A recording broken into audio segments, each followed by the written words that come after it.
We are tracking that next round of showers and storms likely to turn severe this afternoon. Thanks for joining me on the KOCO mobile app as well as KOCO.com.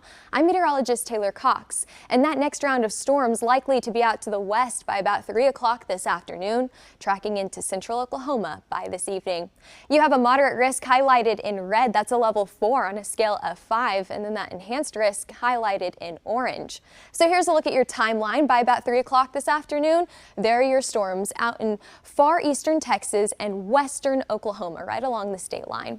That'll move into central Oklahoma as we head into the evening and late night hours by about 7 to 10 o'clock, and then east of I-35 after 10 o'clock this evening out into eastern Oklahoma as we head into the early morning hours on Friday. This is an all hazards event, which means that we need to be watching out for that hail up to the size of a baseball. Wind gust could be 90 miles per hour. Very, very strong wind gust there. And then that tornado risk is in the medium category. So let's start with hail and then we'll move to that tornado risk.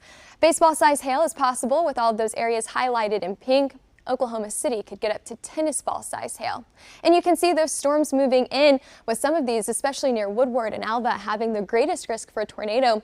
But anyone in these areas could see that rotation. And if we see an isolated supercell or two, we could definitely get some tornadoes out of this. Now, of course, make sure that you have that KOCO mobile app downloaded. You definitely want to be weather aware today. And of course, we'll have more this evening on KOCO.